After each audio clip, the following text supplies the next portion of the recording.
बहुत समय पहले प्राचीन भारत में विक्रमगढ़ नाम का एक राज्य था, जिस पर अत्यंत क्रूर और निर्दय राजा विकराल सिंह का राज्य था। राजा हर दिन एक नई लड़की से विवाह करता और दूसरे ही दिन अपनी उस नवविवाहिता पत्नी को फांसी पर लटका देता। राजा के इन कठोर और क्रूर फैसलों से उसकी सारी प्रजा बहुत दुखी थी। राजा के मंत्री और दरबारी भी उससे बहुत दुखी थे, पर उनकी इतनी मजाल नहीं थी कि वह राजा के सामने अपनी नाराजगी जाहिर कर पाते या उसे समझाने का प्रयास करते। पूरे राज्य में एक अजीब से भय के माहौल के साथ एक सन्नाटा पसरा रहता। राज्य के लोग जानते थे तो बस इतना कि राजा हर दिन एक नई लड़की से शादी करता है और अगली सुबह उसे मौत के घाट उतार देता है। पर वह ऐसा क्यों करता है, इसके पीछे के कारण को कोई नहीं जानता था। राज्य के दक्षिणी छोर पर घने जंगलों के बीच एक बूढ़ा जादूगर अपनी बेटी सुदिनाम रहता था। वो राजा के कृत्यों से भली भांति परिचित था, इसलिए समय रहते वह नगर को छोड़कर बाहर जंगल में रहने लगा। उसकी बेटी सुदशिना अत्यंत सुंदर, अक्लमंद और साफ हृदय वाली लड़की थी। वह अपने पिता के पास आने वाले हर व्यक्ति की मदद करती थी। अगर कोई बीमार आता तो वह औषधियां बनाकर उसे ठीक कर देती। अगर कोई दुखी आत्मा उसके पास आती तो वह अपनी बातों से उसे सुकून देती। एक दिन जब जादूगर को किसी कार्य से नगर जाना था तो सुदशिना भी जिद करके उस दिन अपने पिता के साथ चल पड़ी। जब दोनों नगर के प्रवेश द्वार पर पहुंचे तभी नगर से रोते बिलखते राजा को बद्दुआ देते लोग आज फिर से उसके द्वारा फांसी दी गई एक लड़की के शव को उठाए आ रहे थे। बूढ़े जादूगर ने उनको देखा तो उसको सारा माजरा समझते देर न लगी। उसने तुरंत अपनी बेटी को वहां से चलने के लिए कहा, पर सुदक्षिणा ने जब उन रोते बिलखते लोगों को देखा तो उसका हृदय द्रवित हो उठा। वो बोली, नहीं पिताजी, पहले मुझे यह जानना है कि ये लोग क्यों इतने दुखी हैं और क्यों यह राजा को भला बुरा कह रहे हैं। जादूगर के बहुत समझाने पर भी वो वहां से नहीं गई। कुछ लोगों से जब उसने इसका कारण पूछा तो लोगों ने उसे एक बार के लिए अजीब निगाह से देखा और बोले, क्या तुम्हें कुछ नहीं पता? सुदशिना के मना करने पर उन लोगों ने अपनी पूरी पीड़ा भरी दास्तान उसके सामने कह सुनाई। सारी बात सुन दक्षिणा एकदम सन्न रह गई। कुछ देर बाद वह अपने होश संभाल अपने पिता से बोली, पिताजी, मैं राजा के साथ विवाह करना चाहती हूं। बेटी के मुख से यह बात सुन जादूगर सख्ते में आ गया और बोला, बेटी, क्या तुम पागल हो गई हो जो ऐसी बात कह रही हो? तुमने अभी सुना ना कि राजा दूसरे ही दिन अपनी पत्नी की हत्या करवा देता है। सुदशिना बोली, पिताजी, मुझे अच्छे से पता है मैं क्या कह रही हूं। आप तो बस मुझे राजा के पास जाने की इजाजत दीजिए। अगर मैं अपनी बुद्धि, करुणा और सत्य के बल पर एक निर्दय व्यक्ति को बदल सकती हूं तो यह मेरे जीवन की सबसे बड़ी उपलब्धि होगी। वरना एक दिन मरना तो सभी को है और किसी की मृत्यु राजा के नहीं बल्कि उस ऊपर वाले के हाथ में है। बहुत कहने सुनने पर ना चाहते हुए भी जादूगर को अपनी बेटी की जिद के आगे झुकना पड़ा। उसने भारी हृदय के साथ अपनी बेटी को राजा के पास जाने की इजाजत दे दी। पिता से आज्ञा मिलने पर सुदक्षिणा उनको प्रणाम कर एक दृढ़ निश्चय के साथ राजा के महल की ओर चल पड़ी। आखिर क्यों राजा विवाह के एक दिन बाद ही अपनी नवविवाहिता पत्नी को फांसी पर लटका देता था? शुरू से राजा ऐसा क्रूर और निर्दय नहीं था। वो एक बड़ा ही नेक दिल और प्रजा को चाहने वाला राजा था। जब वह शादी के लायक हुआ तो उसके पिता राजा नंदसेन ने उसका विवाह रूपवती के साथ कर दिया। रूपवती बिल्कुल अपने नाम की ही तरह अति सुंदर स्त्री थी। राजा विकराल सिंह भी उसके रूप का कायल हो गया। वो दिलो जान से अपनी पत्नी को प्यार करने लगा। सब कुछ ठीक चल रहा था, पर फिर एक दिन ऐसा हुआ कि राजा के पैरों नीचे से जमीन खिसक गई। एक दिन राजा कचहरी से सीधा रानीवास की तरफ चला गया। जब वह रानी के कक्ष में पहुंचा तो उसने देखा उसकी पत्नी रूपवती एक गुलाम के साथ इश्क लड़ा रही है। यह देख राजा विकराल सिंह का संसार उजड़ गया। उसने तुरंत अपनी पत्नी और उस गुलाम को जिंदा एक दीवार में चुनवा दिया। रानी रूपवती की मृत्यु उपरांत राजा एक गुमनामी के समुंदर में डूबता चला गया। उसने सबसे मिलना जुलना बंद कर दिया, कचहरी दरबार जाना छोड़ दिया। बस एक अंधेरे कमरे में ही खुद को बंद रखने लगा। राजा जब आंखें बंद करता उसे अपनी पत्नी और गुलाम का वह दृश्य याद आता। समय बीता, पर वो दृश्य राजा भूल नहीं पा रहा था। बस वहीं से राजा के अंदर एक राक्षस ने जन्म ले लिया और वह प्रतिशोध की अग्नि में जलने लगा। राजा ने मंजे हुए चित्रकारों को बुलाकर रानी संग गुलाम का वह दृश्य ज्यों का त्यों बनवा लिया। और उस तस्वीर को अपने शयन कक्ष में टंगवा दिया। अपनी पत्नी की बेवफाई से राजा इस कदर आहत हुआ कि उसे अब पूरी औरत जात ही बेवफा लगने लगी। उसके दिल में औरतों के प्रति ये नफरत की आग कभी कम ना हो, इसलिए उसने उस पल की वह तस्वीर बनवाकर अपने कमरे में लगवा ली। क्रोधाग्नि में अंधे राजा ने फैसला किया कि वह हर दिन एक नई स्त्री से विवाह करेगा और अगले दिन उसको मौत के घाट उतरवा देगा। शुरू शुरू में राजा के इस दर्दनाक फैसले को लेकर मंत्रियों ने उसे बहुत समझाया, पर राजा ने किसी की नहीं सुनी। तब से लेकर अब तक राजा निर्दयता और क्रूरता से भरा जीवन जी रहा था। इधर जादूगर की लड़की सुदशिना भी राजा के महल पहुंच गई। उसने महल के पहरेदार से कहा कि उसे राजा से मिलना है, वो उनकी पत्नी बनना चाहती है। ये सुन पहरेदार ने उसे अजीब निगाह से घूरा और चुपचाप उसका संदेश राजा तक पहुंचा दिया। राजा भी चक्कर में पड़ गया कि ऐसी कौन पागल लड़की है जो खुद मृत्यु को गले लगाना चाहती है। उसने सेवकों को उसे तुरंत उसके पास लाने का आदेश दिया। सिपाहियों के साथ आती सुदक्षिणा को राजा ने देखा तो वह उसे देखता ही रह गया। उसने आज तक इतनी मासूम और सुंदर स्त्री नहीं देखी थी। उसको देख राजा के चेहरे पर खुशी की मुस्कान आ गई, पर जल्दी ही वह फिर से मायूस हो गया। राजा ने सुदक्षिणा से पूछा, लल की क्या सोचकर तुम यहां आई हो? क्या तुम्हें पता नहीं कि मुझसे शादी करने का मतलब मौत को गले लगाना है? सुदक्षिणा दृढ़ निश्चय के साथ राजा की आंखों में देखती हुई बोली, हे राजा, मुझे आपके बारे में सब मालूम है। सब कुछ जानकर ही आपसे शादी करने का फैसला किया है। राजा विकराल हैरान होते हुए बोला, ठीक है, अगर तुम सब जानती हो और तुम्हारा यही फैसला है तो मुझे कोई ऐतराज नहीं। शादी की तैयारी करो, हम कल ही तुमसे विवाह करेंगे। राजा और जादूगर की लड़की का विवाह हो जाता है। जादूगर की लड़की सुदशिना एक रानी और राजा की पत्नी बन जाती है। रात में सुदशिना 16 श्रृंगार कर सुहाग सेज पर बैठकर राजा का इंतजार करती है। जब राजा विकराल सिंह अपने कमरे में आया और दुल्हन के रूप में सजी हुई जादूगर की लड़की को देखा तो वह उसकी खूबसूरती का कायल हो जाता है। पर तभी उसका ध्यान दीवार पर लगी उसकी पत्नी की तस्वीर की तरफ चला गया। उसको देखते ही राजा गुस्से में तमतमा गया। उसकी सभी यादें ताज़ा हो गईं। राजा को औरतों की बेवफाई याद आ जाती है, पर राजा के दिल के एक कोने में सुदशिना के साहस, उसकी सादगी और रूप को देखते हुए उसके लिए एक अलग ही जगह या कहे इज्जत बन गई थी। राजा ने गुस्से से सुदशिना से कहा, तुमने यह बेवकूफ़ी वाली हरकत क्यों की? यह जानते हुए भी कि कल सुबह तुम्हें हम कत्ल करवा देंगे ना विवाहिता? रानी बड़े ही शिष्टाचार और आदर के साथ बोली, मेरे स्वामी, यह फैसला तो उस ऊपर वाले ने किया है और उसका फैसला मुझे हर हाल में मंजूर है। राजा बोला, सुबह तुम्हारे साथ क्या होगा? यह जानते हुए भी रानी सुदशिना बोली, महाराज, मैं अच्छी तरह जानती हूं कि सुबह होते ही आप मुझे मरवा देंगे, लेकिन उससे पहले मेरे पास आज की पूरी रात है और मोहब्बत की खुशी को लंबाई से नहीं नापा जाता, बल्कि उसकी गहराई देखी जाती है। राजा बोला, तुम्हारी इन दिल फरेब बातों का मेरे ऊपर कोई असर नहीं पड़ने वाला। रानी सुदक्षिणा बड़े स्नेह और मर्यादा के साथ बोली, हे स्वामी, मैं एक रात के लिए ही सही, पर आपकी पत्नी तो हूं। इस नाते इस रात पर मेरा पूरा हक है। सुबह जो आपको करना है आप कर लीजिए। बोली, महाराज, पर अभी के लिए अपने इस गुस्से को त्याग दीजिए, कीजिए और थोड़े शांत हो जाएं। रानी सुदशिना की बात सुन राजा का क्रोध ठंडा पड़ जाता है और वह आराम से कमरे में रखी एक कुर्सी पर बैठ जाता है। रानी सुदशिना बोली, महाराज, आज की रात आपका दिल बहलाने के लिए मैं आपको क्या सुनाऊं? कोई किस्सा सुनाऊं, कोई शेर और शायरी सुनाऊं या फिर कोई गाना सुनाऊं? राजा बोला, तुम मेरी एक रात की पत्नी हो और इस रात पर तुम्हारा पूरा हक है। चलो, तुम कोई किस्सा सुना दो। रानी बड़े अदब से राजा को जी महाराज के एक किस्सा सुनाना शुरू कर देती है। एक व्यापारी था। उसकी बीवी, एक जवान बेटी और 2 छोटे बेटे थे। बेटी जवान होने के कारण व्यापारी को दिन रात उसके विवाह की चिंता खाई जाती। वह पैसे जोड़कर धूमधाम से अपनी बेटी का विवाह करना चाहता था। एक बार उसे व्यापार के लिए परदेश जाना था। सफर लंबा था। वह अपने घर वालों से कुछ दिन में आने की कह चला जाता है। जाते हुए उसकी बेटी उसे खजूर देती है और कहती है, बाबा, सफर लंबा है, भूख लगे तो रास्ते में खा लेना। बेटी के दिए खजूर को लेकर व्यापारी प्रदेश के लिए निकल पड़ता है। लंबा रास्ता और तेज धूप के कारण वह चलते चलते थक जाता है।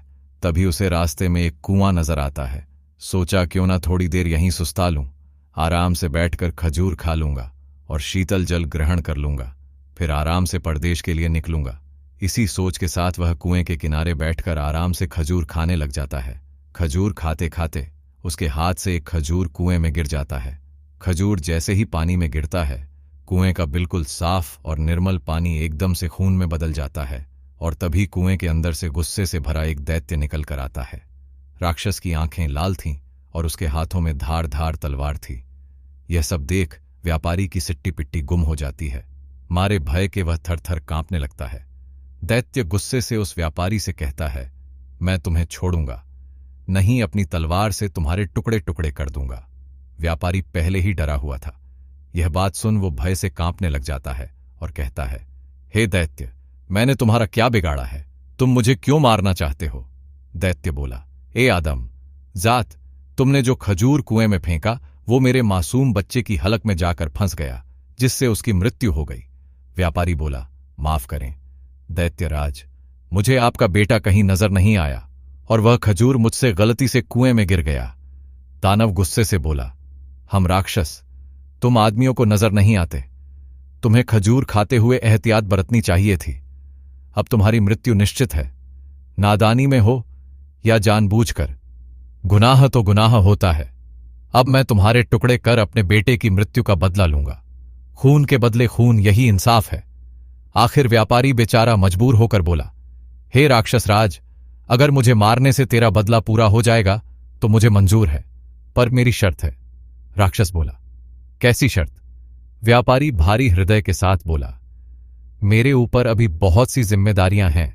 मैंने लोगों से कर्ज ले रखा है, वह कर्ज अदा करना है और अपनी जवान बेटी की शादी करनी है। एक बार ये जिम्मेदारियां पूरी कर दूं, उसके बाद मैं खुद तुम्हारे पास आ जाऊंगा, फिर तुम बेशक अपना बदला पूरा कर लेना। यह सुन राक्षस सोच में पड़ जाता है। इतनी कहानी कहते कहते सवेरा हो जाता है और रानी किस्सा सुनाना बंद कर देती है। राजा बोला, तुम चुप क्यों हो गई?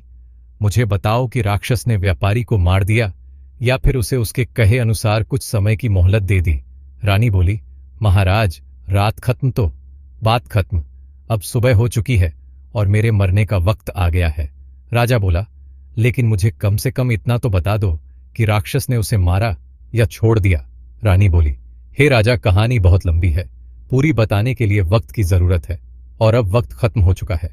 यह सुन राजा सोच में पड़ जाता है। कुछ सोचकर राजा जब अपनी नवविवाहिता रानी से कहता है, तुम चिंता मत करो, हम वक्त को रोक देंगे। हम तुम्हें एक दिन की जिंदगी और प्रदान करते हैं। अब तुम किस्सा सुनाओ। तब रानी बोली, नहीं मेरे सरताज, किस्से तो रातों को सुनाए जाते हैं। सुबह का वक्त हो चला है, आप अपने राजसी कार्य कीजिए।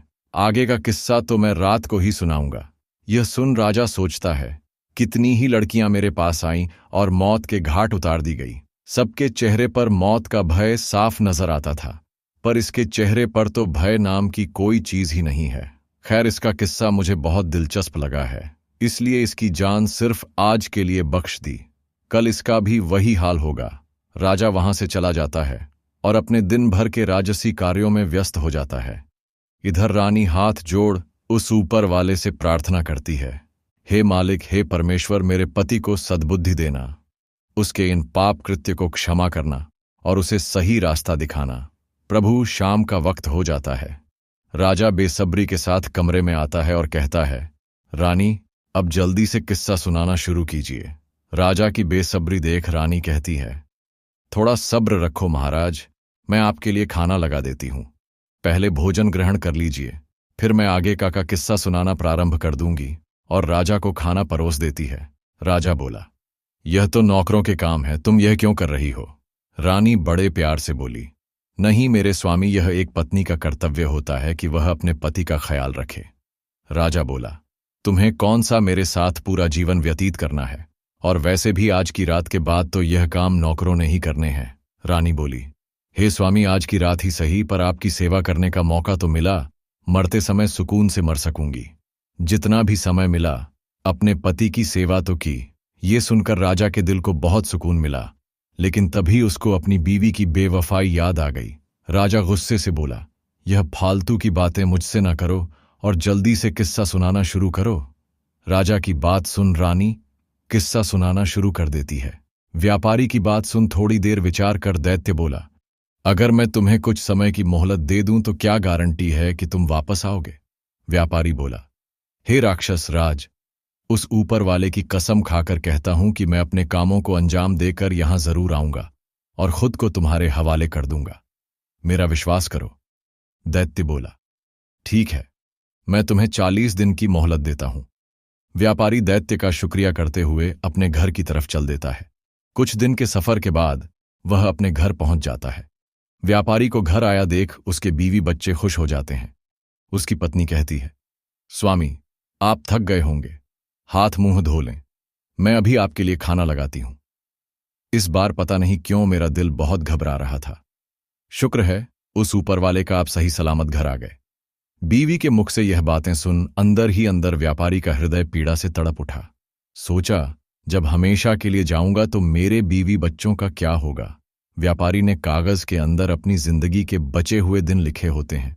धीरे धीरे समय निकलता जा रहा था और व्यापारी के जिंदगी के दिन भी उसने अपनी बेटी के लिए योग्य रिश्ता देख उसकी शादी कर उसे विदा कर दिया। खुशी के साथ साथ व्यापारी अंदर से दुखी भी था, क्योंकि आज उसकी अंतिम रात थी। कल का दिन तुम्हारा आखिरी दिन है, कल वो दैत्य तुम्हारे टुकड़े टुकड़े कर देगा। व्यापारी बिस्तर में पड़ा पड़ा यही सब सोच रहा था। नींद उसकी आंखों से कोसों दूर थी। उसे रह रहकर यह बात खाई जा रही थी कि उसके मरने के बाद उसकी बीवी और बच्चों का क्या होगा। दुखी हृदय के साथ व्यापारी उठकर बैठ जाता है और सिसक सिसक कर रोने लगता है। उसके रोने की आवाज सुन उसकी पत्नी भी उठ जाती है। व्यापारी को ऐसे रोता देख वो घबराकर उससे पूछती है, क्या हुआ स्वामी, आप रो क्यों रहे हो? व्यापारी पहले तो बात को टालने की कोशिश करता है, पर जब उसकी पत्नी ने ज्यादा जोर देकर पूछा तो वह टूट जाता है और सारा किस्सा अपनी पत्नी को रोते रोते कह सुनाता है। सारी बात सुन व्यापारी की पत्नी का कलेजा मुंह को आ जाता है। वो तड़प उठती है और कहती है, स्वामी, आपकी जगह पर मैं उस दैत्य के पास जाऊंगी। मुझे चाहे कुछ भी हो जाए, चाहे वह दैत्य बेशक मेरी जान ही ले ले, पर मैं आपको कुछ भी नहीं होने दूंगी। राजा किस्से के बीच में ही बोल पड़ता है, वाह क्या औरत है, ऐसी औरत भी दुनिया में होती है। बिल्कुल ठीक कहा महाराज। कुछ बदक औरतें होती हैं जिनकी वजह से सभी औरतों पर उंगली उठाई जाती है और सबको एक जैसा समझा जाता है। यह सुनकर राजा सोच में पड़ जाता है। रानी आगे का किस्सा सुनाना शुरू कर देती है।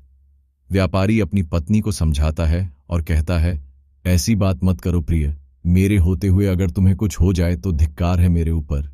तुमने ये कह भी कैसे दिया कि तुम मेरी जगह उस राक्षस के पास चली जाओगी? गलती तो मुझसे हुई है और इस गलती की सजा तो मुझे ही भोगनी पड़ेगी। तुम मेरे बच्चों का ख्याल रखना, उन्हें मेरी कमी कभी महसूस मत होने देना। व्यापारी अपनी पत्नी को खूब समझाता है। ऐसे ही बातों बातों में रात निकल जाती है और सुबह हो जाती है। व्यापारी भारी हृदय के साथ अपने छोटे बच्चों और बीवी को गले लगाकर उनसे विदाई ले सफर के लिए चल पड़ता है। लंबा रास्ता तय कर वो उसी जगह पहुंच जाता है जहां उसे वह दैत्य मिला था। व्यापारी दैत्य को आवाज देता है, हे राक्षस राज, मैं तुम्हारे पास आ गया हूं। मेरे 40 दिन पूरे हो गए हैं। आओ और मेरी जान लेकर अपना बदला पूरा कर लो। व्यापारी की बात सुन दैत्य बाहर आता है और व्यापारी को कहता है, तुम बहुत बहादुर हो जो इस तरह खुद मेरे पास मौत के मुंह में आ गए। लेकिन ऐ आदमजात, मैं तुम्हें मारूंगा नहीं, क्योंकि मैं तुम्हें माफ कर चुका हूं। दैत्य आगे कहता है, जब तुमने मुझसे समय मांगा था तब मुझे तुम्हारे ऊपर यकीन नहीं था, इसलिए उसी दिन से मैं तुम्हारा पीछा कर रहा था। तुमने जो कुछ कहा था वो बिल्कुल सत्य था। अब जाओ और अपने बीवी बच्चों को संभालो, तुम्हारे बिना उनका रो रो कर बुरा हाल है। दैत्य के मुख से यह बातें सुन व्यापारी की खुशी का ठिकाना नहीं रहा। उसने उस दैत्य का हाथ जोड़ शुक्रिया किया। किस्सा जब समाप्त हुआ तब तक राजा पूरी तरह भावुक हो चुका था। वो अब रानी की तरफ प्यार भरी नजरों से देख रहा था। रानी बोली, हे महाराज, सभी औरतें बिल्कुल भी एक जैसी नहीं होती, और जब तक आप उस तस्वीर को अपने कमरे से नहीं हटा दोगे तब तक आपकी पीड़ा कभी कम नहीं होगी और आप हर औरत को बदक ही समझेंगे। इतना सुन राजा अपनी बेवफा पत्नी की वह तस्वीर फाड़कर उसे नष्ट कर देता है और रानी के हाथों को अपने हाथ में लेकर कहता है, हे रानी, आज तुमने मेरा हृदय परिवर्तित कर दिया। मुझ पापी से पता नहीं कितने पाप हुए हैं। हे रानी, तुम धन्य हो, आज तुमने मेरी आंखें खोल दी। रानी बोली, हे महाराज, आप मुझे मारना चाहे तो बेशक मार दें, लेकिन मेरी एक शर्त है कि आप मुझे सिपाहियों के हाथों से नहीं बल्कि खुद अपने हाथों से मारे। मुझे यह बिल्कुल भी गवारा नहीं कि मुझे कोई सिपाही हाथ लगाए। आपके हाथों से मरूंगी तो मेरी रूह को सुकून मिलेगा। राजा बोला, नहीं मेरी रानी, मैं तुम्हें कुछ नहीं करूंगा। मेरा खोखला भ्रम तोड़कर एक जिल्लत भरी जिंदगी से बाहर निकालने वाली देवी हो तुम। हे मेरी प्रिय, मैं हमेशा तुम्हें अपनी पलकों पर बिठाकर रखूंगा। जो और जितना पाप मैंने किया है, शायद उसके लिए वह ऊपर वाला मुझे कदा भी माफ ना करे, पर बची हुई जिंदगी में मैं सिर्फ खुशियां बांटना चाहता हूं अपनी प्रजा और तुम्हारे साथ। उधर जब जादूगर को यह बात पता चली कि उसकी बेटी बिल्कुल सही सलामत ही नहीं बल्कि राजा की आंख खोलने वाली उसकी हिती रानी बन गई है और राजा अब एक नेक इंसान बन गया है, तो उसकी भी खुशी का कोई ठिकाना नहीं रहा। राजा विकराल सिंह रानी सुदक्षिणा के साथ एक हंसी खुशी जीवन व्यतीत करता है। निष्कर्ष व्यापारी ने अपनी गलती की सजा स्वीकार की, लेकिन उसकी पत्नी और बेटी की निष्ठा और प्रेम ने उसे अंततः एक नई राह दिखाई। राक्षस ने उसकी ईमानदारी और समर्पण को देखकर उसे माफ कर दिया और वह घर लौटने में सफल हुआ। राजा ने रानी की समझदारी और बलिदान को समझा और अपनी पुरानी पीड़ा से मुक्ति पाई। यह कहानी बताती है कि सच्चे प्रेम और नैतिकता की शक्ति से ही जीवन में बदलाव लाया जा सकता है। कहानी में अंत तक बने रहने के लिए आप सबका एक बार फिर से तहे दिल से धन्यवाद। कमेंट करके स्टोरी कैसी लगी अपनी राय जरूर दीजिए, और आपके ध्यान में कोई ऐसी कहानी है जिसे आप एक बेहतरीन वीडियो के रूप में देखना चाहे तो जरूर बताएं।